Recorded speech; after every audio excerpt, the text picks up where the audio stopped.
Ram, it's a pleasure to have you here. Thank you. This is the largest conference, and we take very, strong pride in doing this. 4,500 plus people, 200 plus speakers, and you have become the rock star of TiEcon, and very valid reasons. You're a young, very dynamic, energetic minister from the new state of Telangana, focused on IT.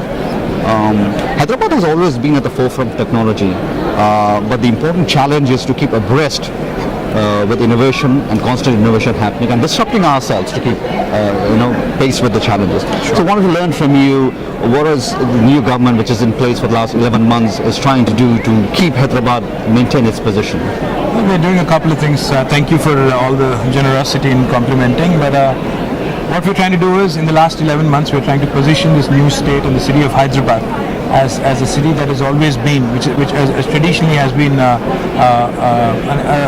location which was known for its number of institutions, academic institutions, research institutions, but unfortunately has never really, transferred to the next stage or gone to the next stage of innovation. As a country, I believe that we are respected across the world for our coding skills, our programming skills. Our IT personnel are respected. We are a country which is known as the back office of the world. But now today's young India is not content in being recognized as the back office of the world. When they see a product like WhatsApp getting valuated at $19 billion, and some of the startups getting valuated like never before, even the youngsters in India, which is about 50% of them, if you think about it, India probably now has the youngest demographic that there is. Now this young demographic is enthused. They want to do more. They want more from their country. They want more from their governments. They want to do more. They want to dabble more in innovation and research. So therefore, we started out thinking disruptively. We started out thinking about disruptive technologies, not just for governance, but also for the rest of the world. In fact, we would ideally want the next Facebook or Twitter or Google or the next breakthrough technology in social media or mobility or analytics or cloud to come from India and preferably from Hyderabad. So therefore, we've started out with an initiative called T-Hub, which is basically an effort to bring together all kinds of mentoring, technology mentorship, business mentorship, IP and legal mentorship, and with government providing a platform for the youngsters to innovate. We hope that Hyderabad will become the startup capital of the country, and Hyderabad will also provide solutions to the rest of the world as well. You mentioned WhatsApp, $19 billion. I think personally, Indians and young Indians have a lot to do with raising the valuation to such an extent. One thing is to be consumers of technology, and one thing is to innovate. I think Silicon Valley's model has been tried to be aided by many regions around the world, but only to some extent. Sure. And we try to do that as well. How do you think we can inculcate the, about entrepreneurship? Because that is something that has been missed by the past generation. If you think about it, if you actually examine it closely, what comes through very clearly is Indians people of Indian origin who've come all the way to America have really made it big. We've seen multi-billion-dollar valuations for some companies founded by Indians, people of Indian origin in America. But the same guys back home could not do the same thing. Now, I think that what matters and what is really important to understand is it's the context that matters. It's the environment, it's the ecosystem, and therefore today Silicon Valley and the opportunities that there are here. Because as we all know, technology is a great leveler. It doesn't see which country you're from, which state you're from, etc. Technology provides you that platform to innovate, to incubate, and to incorporate. Some of the best ideas that there are, some of the best technology breakthroughs, some of the best disruptive technologies. And once you have a product which the world laps up, you have it. So the point is, I think we have to make some fundamental changes in our ecosystem. We have to get, like we all know, research has definitely been the bedrock of innovation. Unfortunately, in India, we don't focus much on research. Now, we want to change that. We want to encourage our technology institutes, non-technology institutes. We want to encourage entrepreneurs to indulge in research. It's okay to fail. I think it's the audacity of the idea that matters. And in today's world where technology, like I said, is a great leveler, I see a great deal of hope that in the next 5 years, we'll have a lot of companies from India shaping up really well. About year 2000 or so, some of the VCs went from here obviously because of backroots connections, etc., and nostalgia and emotional connection. And they tried to invest that. Half of them succeeded, half of them came back disheartened for whatever reasons. So government plays a very important role in facilitating this. They felt that yes, they tried to facilitate at the beginning, but there's no follow-up, etc., many things. But do you think that is changing now because people are more aware and things are emerging in a different way? I think governments have a limited role to play. Governments cannot be expected anywhere in the world, even in the United States. I don't think Silicon Valley was built by any government. I think governments can at best, not poke their nose into areas where they don't belong. Government should be big on, maximum facilitation and minimum irritation, if you ask me. So, governments in India, governments in the United States, or governments elsewhere, we have to do our job. We have to provide the people the platform that they can indulge in. We have to give them a level playing field, like I said. Other than that, governments have, in fact, in India as well, announced innovation funds, have announced, margin monies, etc. But it hasn't really helped. Right. And I think innovators, entrepreneurs, while they should seek assistance from the government, that should not be the only source. I think it's the private venture capital, the private equity guys, the hedge funds.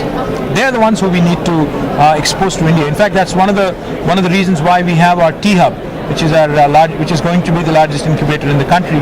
We will eventually have an outpost in Silicon Valley as well, because we want some of the good ideas, some of the best ideas, to be also nurtured here, to be also picked up here. What you say is very heartening, and that's what makes people like me to think about investing back home, whichever we can.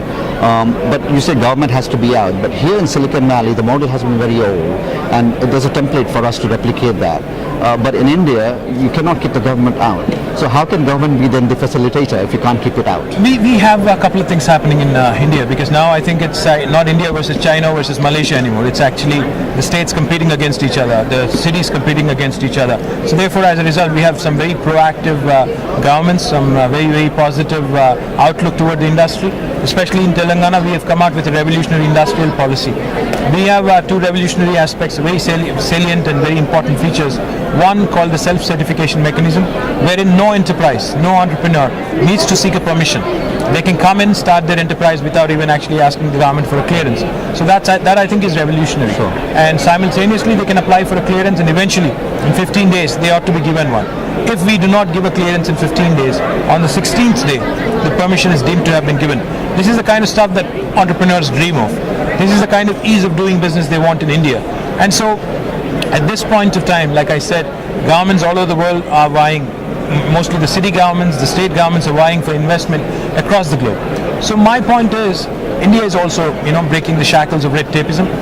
Hopefully, 5 years from now, I think we'll have several startups, coming out of India, in spite of the issues, in spite of the bureaucratic hassles that we have. And like I said, there is an accelerated progress in terms of reforms, both in bureaucracy and also in our economic conditions. So hopefully things will change for better. Sometimes government is forced to follow the population and the mindset of the people. When you came here to study in the US, you went back. That generation compared to what you see now who are in the early 20s, I'm sure there's a huge difference. They're a lot more aware, a lot more empowering, etc. What difference do you see that compels you that I have to be proactive? Governments here are very practical and pragmatic. If you think about it, the lawmaking here, the policy makers here, they're extremely grounded, they're extremely rooted in reality, which I think is a fascinating aspect which we need to pick up from the United States especially. I remember one particular instance when I was in school here in New York. I used to commute every day to work. And there was this particular stretch of about 10 miles which was badly bad shape. Eventually, when the road was repaired, immediately they enhanced the speed limit as well, they increased the speed limit as well, which I think is fascinating. Had that been the case in India, I think you would have had a lot more tickets. So point is, governments have to be practical. Like I said, you have to align your policies with the thinking of the people. When you do that, I think you'll have some great entrepreneurs coming out of India as well. There's young population like you who are the pragmatic leaders, and there's the patriarchal structure that's still there. So there is this yin and yang factor playing out still. That's a struggle that is not just confined to India. I think that's a struggle across the world. The generational gap, the generational rift, and the differences in thinking. But like I said, India as a country, I think has a great promise, and India today presents a compelling business case, a business opportunity that no country and no entrepreneur can ignore. So I think good days are ahead with a very decisive Prime Minister, with a very decisive Chief Minister in our state, I think good days are ahead of us. So finally, to reiterate, what are the three salient points you would say that Hyderabad is changing for to bring out venture capital, to bring entrepreneurship, to bring innovation to Hyderabad? Well, we are a government that believes in minimum inspection and maximum facilitation. So we're a government that is completely endorsing the theory of entrepreneurs actually being able to do their thing without being irritated by the government. Number two, like I said, we have a very decisive leadership today, and we have the best industrial policy in the country today, arguably. And thirdly, and I think foremost, we have a wonderful city which has an old world culture and heritage, and a new age vibrancy with a fantastic human resource pool.